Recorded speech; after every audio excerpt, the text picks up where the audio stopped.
the cleaning product that you're using to It's over there. scrub TSP. it? TSP. Cuts all the grease.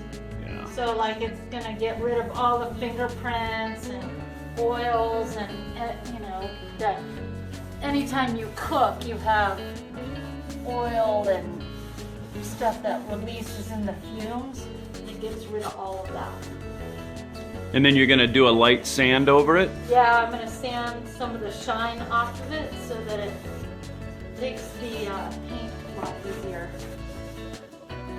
And then on the cabinets, you're doing about 3 coats of primer and then a couple coats, is that right? No, I do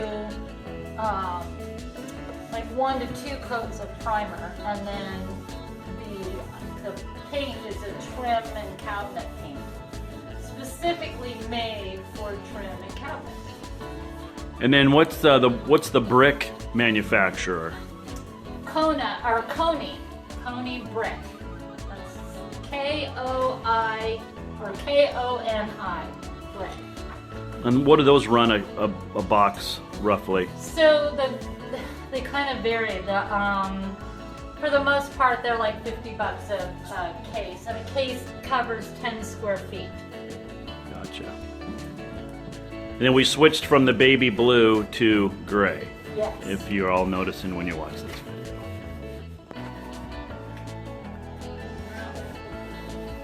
The remaining of the blue is down there.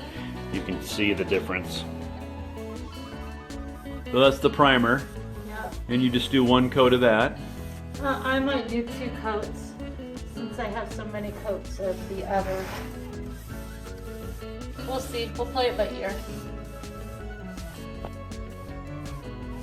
And that's the primer.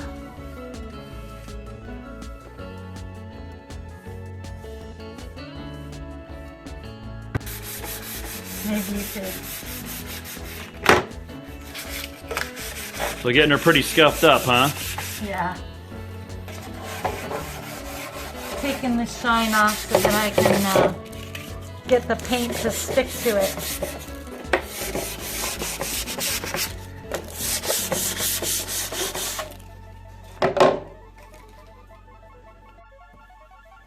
Getting the paint going, huh? Yeah.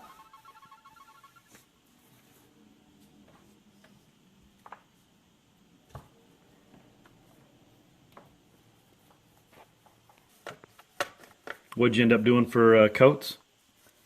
For coats? You're gonna do, looks like Oh, that's this is your just my first. first coat of gray. And so you might just do 1 more? Oh no, I'm gonna do probably 3 coats. Oh yeah? Yeah.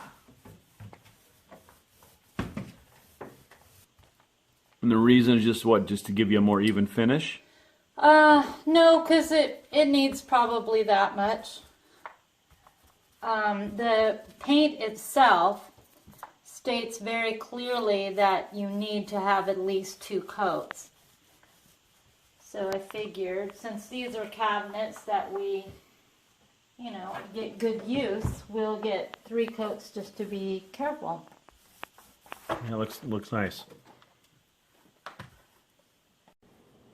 So you find the roller works the best, huh?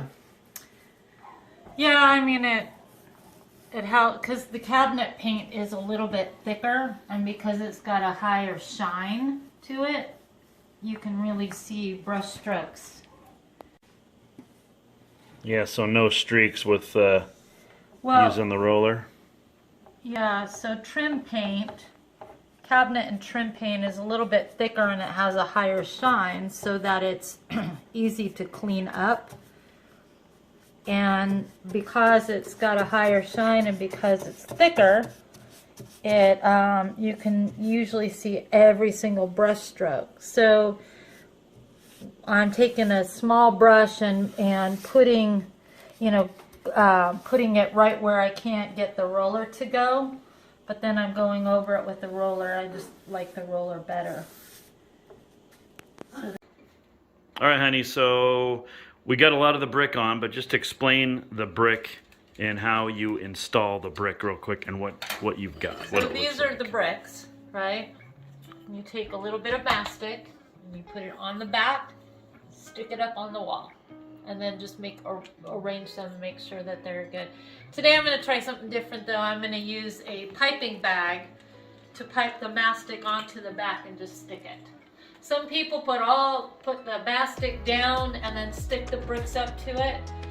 We didn't do that because I didn't want mastic showing underneath, because I'm going to use a gray grout or a white grout as opposed to a gray, and the mastic is gray.